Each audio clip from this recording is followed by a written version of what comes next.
everyone, today I've got your Divergent series Allegiant movie review. Triss and friends are still on the run and want to go beyond the wall that is closing Chicago in from the outside unknown world.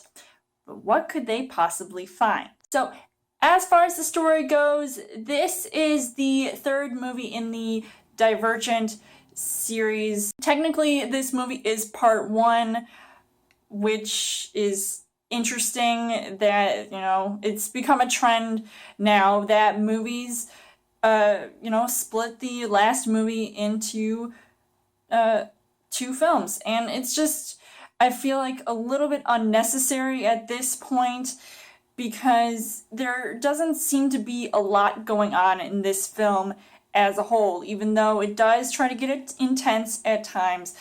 And I feel like it does try to separate itself from the previous two films. And since I'm not one of those people that reads these books and then goes to see the film just to see what's the difference between the two, I wanted to see this just for entertainment value alone. And I guess I was one of those people that didn't quite figure out why, there was some slow movement in this movie as far as the effects as well as the storyline itself. I feel like that was one of the reasons why the storytelling did feel a little bit poor, and I wasn't as interested or invested in what was going on throughout the film this time around as compared to the previous two films. And I'm not even sure what could possibly happen in the last movie called Ascendant. That's not even the name of the book. I don't know, it doesn't make any sense.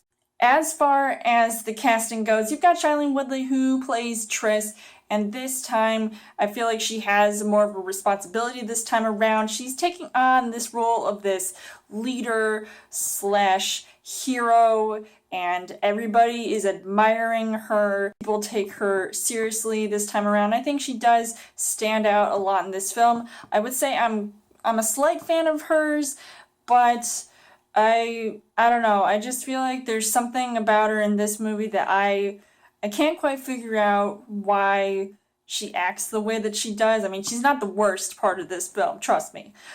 You've got Theo James who plays Four, and of course he's got a lot of issues in this movie now that he's a fellow Divergent, but he's also got to deal with his mother, played by Naomi Watts. I mean, he definitely has good chemistry with Shailene Woodley, so I also like seeing that as well, though I feel like they didn't have that as much in this film as compared to the others. Ansel Elgort, who, he has a very minor role in this film, and maybe he wasn't as annoying in the last movie as he was to this, but, maybe there should have been a consequence with his actions, but maybe they'll figure that out later on. But the most annoying character in this movie has to go to Miles Teller, and I just could not stand to hear his voice. He was always cracking jokes, trying to be funny. I could not take him seriously, so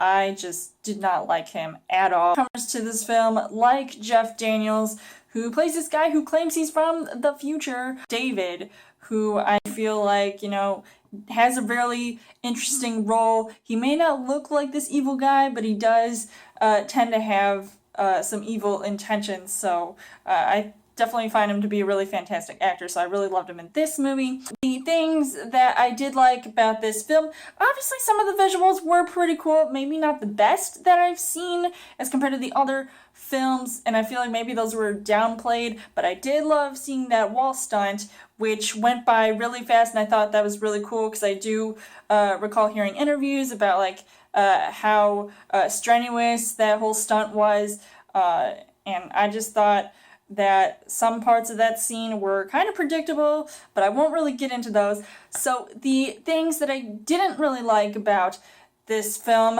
the acting overall was just not that great. I felt like they were really wooden with their acting. Even if it was trying to be funny, I felt like some of those jokes just really fell flat. I was not laughing once watching this film, and I found that to be really boring.